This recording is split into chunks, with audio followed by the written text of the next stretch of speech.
اس وقت ایک internal conflict تھی. مریم نواز شریف صاحبہ نے یہ جا کے اپنے والد صاحب سے باقاعدہ لابنگ کی ہے اس کی, اور مریم نواز شریف جو ہیں وہ اس پارٹی کے اندر اس گروپ کی نمائندہ تھیں جن کا خیال تھا کہ ہمیں اقتدار کا حصہ نہیں بننا چاہیے, اور اگر بننا بھی پڑ جائے تو ہمیں ڈرائیونگ سیٹ نہیں لینی چاہیے. یہ مریم نواز شریف صاحبہ کا خیال تھا, اور وہ اس پہ آخری دم تک رہیں. لیکن چونکہ ان کے والد صاحب نے یہ فیصلہ کر دیا تھا کہ ہم اقتدار لینے جا رہے اور ڈرائیونگ سیٹ ہمارے پاس ہوگی, تو اس پہ وہ جو تھیں آپ نے دیکھا ہے کہ وہ مطلب الیکشن کے موقع کے اوپر کو تھوڑی سی ایکٹیو ہوئی ہیں, لیکن دوسرے الیکشن کے کو تو وہ درمیان میں چھوڑ کے تو وہ چلی گئی تھی اپنے والد کے پاس, کیونکہ انہیں نتائج کا علم ہو گیا تھا کہ ان الیکشن کے نتائج کیا آ رہے ہیں. اپنا مریم نواز شریف صاحبہ خاتون ہیں تو ان کے ارد گرد ایک سرکل تو خواتین کا بنے گا نا, ایک پہلا جو ہوگا, تو میں ان کی بات کر رہا ہوں. بہرحال میں وہاں سے آگے چلتا ہوں. تو یہ اندر ایک کنٹروورسی کہہ لیں, کنفلکٹ موجود تھا کہ یہ جو ہم نے اقتدار لیا ہے, پی ایم ایل این جو ہے, جو پی ڈی ایم کا حصہ بن کے اقتدار میں آئی ہے, اس سے اس کی سیاست تباہ ہو گئی ہے یا تباہ ہو رہی ہے.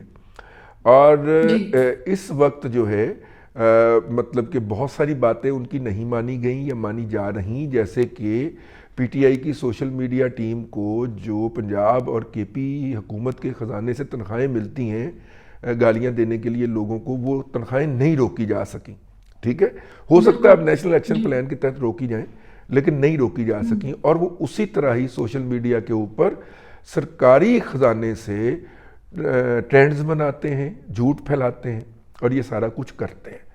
تو یہ بات جو تھی, یہ مریم, یہ ساری باتیں سوچنے کے بعد فیصلہ ہوا کہ مریم اورنگزیب کو سیاست میں زیادہ ایکٹیو رول دے دیا جائے, اور جو چاچو ہیں وہ انتظامی سائیڈ کو دیکھتے رہیں.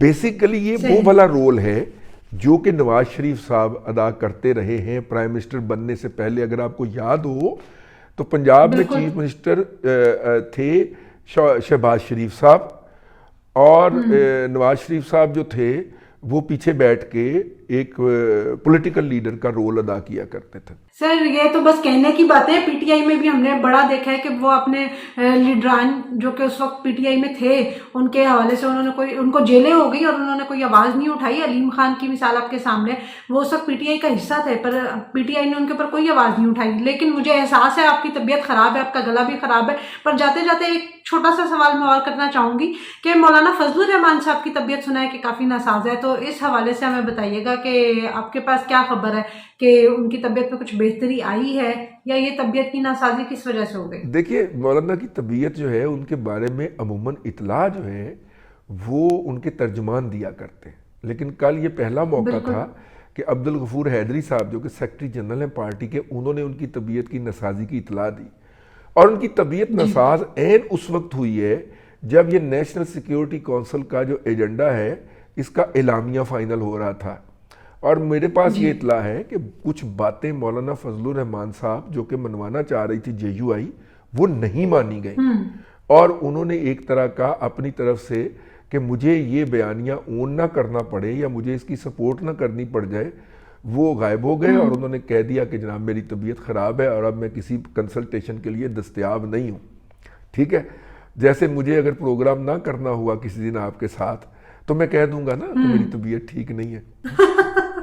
بالکل, دیکھیں گلا خراب میں بھی آپ نے میرے ساتھ پورا ملا کر لیا. اسی طرح مولانا فضل الرحمان نے کہلوا دیا کہ جناب میری طبیعت ٹھیک نہیں ہے, اور میرا خیال ہے کہ یہ مطلب کوئی پریشانی کی بات نہیں ہے, یہ ویسے ہی کرونا ہوا ہے ان کو, جیسے پہلے یہاں پہ سیاستدانوں کو ہوتا رہا ہے کہ جب وہ کسی میٹنگ میں شرکت نہیں کرنی ہوتی تھی. میرا خیال یہ ہے کہ اس وقت پیپلز پارٹی جو ہے وہ ایم کیو ایم کے ساتھ جو کمٹمنٹس ہیں ان سے بیک آؤٹ کر رہی ہے, اور ایم کیو ایم کے ساتھ جو کمٹمنٹس انہوں نے کر لی تھیں پی ڈی ایم کی حکومت بناتے وقت, اس کے گارنٹر جو ہے وہ شہباز شریف صاحب ہیں، اس لیے وہ کمیٹی دوڑی دوڑی گئی ہے MQM کو منانے کے لیے. پیپلز پارٹی MQM کے حوالے سے ایک خبر بہت زیادہ گردش کر رہی ہے کہ شاید دوبارہ سے جو ہے وہ الطاف حسین صاحب کو جو ان کا لیڈر بنائے، ایک مشترکہ لیڈر بنا کے، اور تمام جو MQM کے دھڑے تھے جو دھڑوں میں یہ تقسیم ہو گئی تھی ان کو اکٹھا کرنے کی کوشش کی جا رہی ہے. تو آپ کو لگتا ہے کہ یہ کوشش کچھ کامیاب ہو سکے گی یا اس میں کوئی الطاف بھائی نے ہے؟ اپنا پاسپورٹ وہ مانگ لیا ہے، اور الطاف بھائی جو ہیں وہ اپنا پاسپورٹ جو ہے اگر ان کو مل جاتا ہے تو اس کا مطلب ہوگا کہ وہ آنے کے قابل ہو جائیں گے. ایک بات ہو گئی. جی. دوسری بات یہ ہے کہ MQM نے جو پولیٹکس کی ہے پابندی لگنے سے پہلے، سیاسی سرگرمیوں سے پہلے، جو انہوں نے 86 سے آنورڈ پولیٹکس کی ہے، وہ تو بھائی کراچی والوں کے لیے خاص طور پہ تو، اور پاکستان نے ان کے لیے عام طور پہ ایک ڈراؤنا خواب ہے. بوریاں، قتل و غارت گری، میس کلنگ، ایتھنک پولیٹکس اور ایتھنک کلینزنگ اور ایتھنک اپنے مخالفین کے اوپر زبان کی بنیاد کے اوپر، نسل کی بنیاد کے اوپر حملے. ہم نے کراچی میں کیا کچھ نہیں بھگتا. تو وہ صورتحال یاد کر کے تو ہمیں تو الطاف بھائی ایک ڈراؤنا خواب لگتے ہیں. لیکن اگر الطاف بھائی وہ دیکھیں جو آج کل لندن کی عدالتوں میں طریقیں بھگت رہے ہیں، وہ ایک ڈیفرنٹ الطاف بھائی ہیں. ٹھیک ہے، وہ مطلب میرا مطلب ہے یہ ہمارا المیہ ہے کہ ہم باہر کچھ اور ہوتے ہیں اور پاکستان میں آ کے جو ہے نا وہ ہمارے پر پرزے بالکل باہر نکل آتے ہیں اور ہم کچھ اور ہی بن جاتے ہیں. ہاں، مطلب وہاں پہ وہ گانے بھی گاتے ہیں، شعر بھی سناتے ہیں، اور کبھی کبھی ان کی ویڈیو جو ہے وہ ہلکا سا ایسے ایسے جھومتے جھامتے بھی ریلیز ہو جاتی ہے. تو وہاں پہ وہ ایک ڈیفرنٹ کردار کے طور پہ سامنے آ رہے ہیں. ہمیں الطاف بھائی کا یہ والا کردار چاہیے. وہ جو بوریوں والا کردار ہے نا کہ آپ کی بوری بھی سلوا دیتے ہیں، اور ماشاءاللہ MQM کے چھوٹے سے چھوٹے جو کارکن لیول کا بندہ بھی آپ کو سوشل میڈیا پہ بوری کا سائز بھجوا رہا ہوتا تھا. یہ میں نے بھگتا ہوا ہے. ٹھیک ہے، یہ فیس بک ٹویٹر کے اوپر ہم نے یہ کچھ بھگتا ہوا ہے. تو اللہ نہ کرے وہ دور واپس آئے کراچی کے اندر. لیکن اگر یہ والا پوپلا سا الطاف بھائی واپس آتا ہے تو ہمیں ان کو ویلکم بھی کرنا چاہیے اور ان کے لیے آواز بھی اٹھانی چاہیے. بس یہی ہے میری طرف سے تو اس حوالے سے. بالکل سر، آپ کی آج طبیعت خراب کے باوجود ہم نے آپ کا کافی وقت لیا، لیکن ناظرین آپ نے سنی آج کی جتنی بھی خبریں تھیں اور امپورٹنٹ ڈیولپمنٹس تھیں، ان پہ رضوان رضی صاحب نے اپنا تجزیہ جو ہے وہ بڑا تفصیل کے ساتھ آپ کے ساتھ شیئر کیا. آپ کو ویڈیو پسند آئی ہو تو لائک ضرور کیجیے گا، کمنٹ میں ہمیں اپنی رائے سے ضرور آگاہ کیجیے گا. انٹل دا نیکسٹ ٹائم، اللہ حافظ.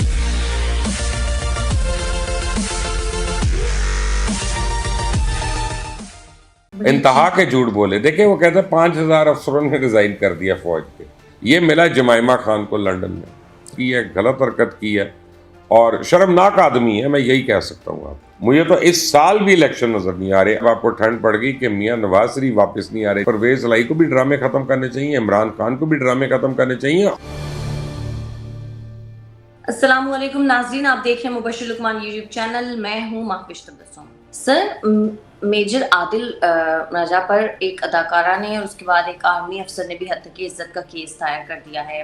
سر کیا لگتا ہے کیا انجام ہوگا؟ اب تو ویریفیکیشن بھی ختم کر دی ہے. ویسے سر کیا بڑا غلط ہے، مطلب اس طرح سے کیریکٹر نہیں وہ کیا نہیں ہے، وہ بار بار کر رہا ہے. اس نے کئی باری کیا اور اس نے جھوٹ بولے، انتہا کے جھوٹ بولے. دیکھیں وہ کہتے ہیں 5000 افسروں نے ریزائن کر دیا فوج کے. اور 5000 لائن مین ریزائن نہیں کرتے TNT کے.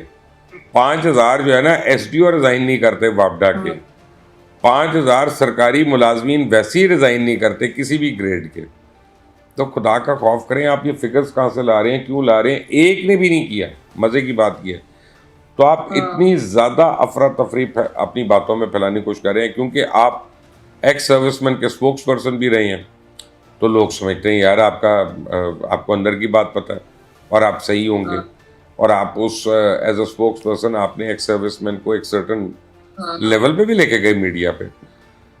اچھا پھر کیونکہ آپ ایکس فوجی ہیں تو لوگ کہتے ہیں یار ہے تو فوجی کہہ رہے ہیں نا تو پوچھتے ہوئے گا نا انہوں پتہ ہوئے گا کورس میں ٹیکے نے اندر ہے دوست ہے واقف ہے. لیکن یہ وہ آدمی ہے کہ جس نے یہ انسینٹی پلیڈ کی تھی اپنے کیس میں آرمی کے اندر، جب اس نے ایک فوجی کو شہید اور 3 سویلینز کو شہید کر دیا تھا. اور اس نے کہا کہ جی میں سائیکو کیس ہوں، میں پریشان تھا، یہ ہو گیا وہ ہو گیا. پھر کمپیشنٹ گراؤنڈ پہ کہ میری ماں بیوہ ہے، میری بیوی پتہ نہیں یہ تکلیف ہے تو مجھے ریلیز کر دیں. پھر اس کی پینشن بھی وڈرا ہوئی، اس کا بعد میں اس کا CNIC بھی بلاک ہوا, اس کا پاسپورٹ بھی بلاک ہوا. تو یہ سب کچھ اس کے بعد اس نے یہ کرنا شروع کیا زیادہ, اور یا اس سے پہلے بھی کچھ کرنا شروع کر دیا تھا. یہ ملا جمائمہ خان کو لنڈن میں, اس نے اس کے سر پہ ہاتھ رکھا اور اس نے اس کو شاباشی دی کہ ویل ڈن, تم فوج کے خلاف کر رہے ہو, کیونکہ عمران خان کا کروسیڈ ہے وہ. اور پھر اس کے بعد یہ ملا را والوں کو. دیکھیں یہ اوپن اینڈ شٹ چیزیں ہیں, اس میں کوئی یعنی دو رائے نہیں ہے. تو اچھا, اب جو ایکٹریس یا ماڈل ہے, میں ان کو پرسنلی نہیں جانتا, مجھے ان کا انہوں نے ایک بڑے کمال کی ٹویٹ کی, اور میں نے وہ ٹویٹ دیکھی تھی. انہوں نے یہ ٹویٹ کی کہ میں, تمہیں پتہ نہیں ہے کہ میں برٹش سٹیزن بھی ہوں یا UK ریزیڈنٹ بھی ہوں, ٹھیک ہے نا, تو میں تمہیں وہاں پہ بھی آ کے سو کروں گی. تو اب یہ اس کے گلے پڑنے والی چیز ہے, کیونکہ اگر کوئی UK کا ریزیڈنٹ اور یا سٹیزن جو ہے وہ کہتا ہے کہ میں اس سے ہرٹ ہوا ہوں, تو وہ تو عدالتیں وہاں پہ ایک دم سے نوٹس لیتی ہیں. بالکل صحیح, اور سر لینا بھی چاہیے. کوئی طریقہ نہیں ہے کہ اگر کوئی ایکٹریس ہے یا کوئی ماڈل ہے تو آپ اچھا غلطی ہو جاتی ہے, میں نادانستہ طور پہ, مثلا میں آپ کو بتاتا ہوں, میرے سے غلطی ہوئی پرسوں. میں ایک ویڈیو کر رہا تھا خود سے, کل کر رہا تھا یا پرسوں کر رہا تھا, مجھے اب یاد نہیں. اسے میں ساروں کو غصے میں تھا, اور میں ہوں ابھی بھی غصے میں اپنے تمام سیاسی لیڈرز پہ. ایک بھی مجھے تو نہیں صحیح لگ رہا ہے اس وقت, میں اپنی ذات کی بات کر رہا ہوں. اسے میں نے نواز شریف کا نام لیا, عمران خان کا نام لیا, پتہ نہیں شہباز شریف کا لیا کہ نہیں لیا, الطاف حسین کا میں نے لیا, اور میں نے اسفندیار ولی صاحب کا بھی نام لیا کہ ان کے بچے باہر ہیں. آج میں جب اسلام آباد سے آ رہا تھا تو مجھے اجمل ولی صاحب کا فون ہے. پہلے مجھے پتہ نہیں تھا کون ہے, لیکن یہ ہے کہ ان کا میسج ہے کہ Ajmal Wali wants to talk to you. تو خیر پھر میں نے جب وہ فون سنا, میں موٹر پہ پتہ ڈرائیو کرا تو لمبی بات نہیں میری ہوئی. تو انہوں نے مجھے کہا بھائی صاحب آپ نے کہہ دیا اسفندیار ولی صاحب کے بچے نہیں ہیں, میں بھی یہاں پہ ہوں, میرا کوئی بھائی نہیں ہے, میری بہنیں بھی ہیں, یہ وہ. تو میں نے کہا اچھا, میں نے کہا ایم سوری, میں پہلی فرصت میں اس کو ریکٹیفائی کروں گا اگر یہ غلطی ہے. تو میں کر رہا ہوں, میں ٹی وی پہ یا میں اسکرین پہ بیٹھ کے یہ میں بات کہہ رہا ہوں. نادانستہ طور پہ اگر کوئی ہوتی ہے اور آپ اس کو معافی مانگتے ہیں تو وہ برائی نہیں ہے, لیکن جب آپ دانستہ طور پہ کسی کی ذات پہ, اداروں پہ کیچڑ اچھالتے جاتے ہیں تو وہ انیکسکیوزیبل ہوتا ہے. اور سر پورے ٹرینڈز بنے ہیں ان ایکٹریسز کے اوپر, یہ بڑی غلط بات ہے. اور آپ کو میں ایک بات بتاؤں کہ اصل میں ایکٹر یا ایکٹریس جو ہوتے ہیں نا بیچارے, میں ان کو بیچارہ کہہ رہا ہوں, یہ سافٹ ٹارگیٹس ہوتے ہیں, اور یہ بیچارے حساس لوگ ہوتے ہیں. عام آدمی, میں اگر چاہوں بھی تو میں ایکٹنگ نہیں کر سکتا, کیوں, میں اتنا سینسٹیو نہیں ہوں, میں اتنا کریٹیو نہیں ہوں. یہ بڑے کریٹیو لوگ ہوتے ہیں, بڑے حساس لوگ ہوتے ہیں, اور یہ فیل کرتے ہیں چیزیں, تو پھر اس کو اپنے اوپر طاری کرتے ہیں, اور پھر یہ ایکٹ آؤٹ کرتے ہیں ڈفرینٹ رولز, ڈفرینٹ سیناریوز, یہ وہ. تو آپ ان کے نام لے رہے ہیں اس لیے کہ وہ آپ کے لیے سافٹ ٹارگیٹس ہیں, آپ ان کی شہرت, اچھا جان کے آپ کر رہے ہیں, صرف انیشلز کو آپ لے کے دے رہے ہیں کہ جی میرے اوپر کوئی یہ نہ کہ میں نے تو نام لکھا تھا.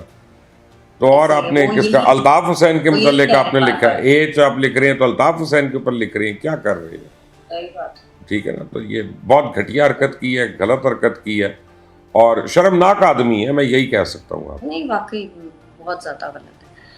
سر الیکشن کا پیغام دے دیا گیا ہے, شیڈیول طے کرنا باقی ہے, قوم الیکشن کی تیاری کرے. آپ سمجھ تو گئے ہوں گے کہ آپ کے ہر دل عزیز شیخ صاحب کی بات ہو رہی ہے, کیا کہیں؟ نہ شیڈیول آیا, نہ قوم الیکشن کی تیاری کرے. میں معاوش آپ کو بڑا کلیئر بتاؤں, I am very sorry, Pakistan میں تجزیہ دینا سب سے مشکل کام ہے. اس کی وجہ یہ ہے کہ یہاں عقل کی تو بات ہوتی نہیں ہے. 2+2 اگر کو پوچھے کیا, میں کہوں گا 4 ہے. آپ کہیں 2+2+2 کیا ہے, میں کہوں گا 6 ہے. لیکن یہاں پہ ہماری سیاست میں 2 اور 2 جو ہے نا وہ 4 کے علاوہ 22 بھی ہو جاتا ہے. 2 جو ہے وہ 6 کی جگہ 222 بھی ہو جاتا ہے. تو بھائی اس سیاست میں پریڈکشن کرنا بڑا مشکل ہے. لیکن مجھے آج کی تاریخ, اب کیا تاریخ ہے, 4 تاریخ ہے, بدھ کا دن ہے, جنوری کا مہینہ ہے, 2023 ہے, 7:25 ہیں شام کے جب ہم یہ ریکارڈ کر رہے ہیں.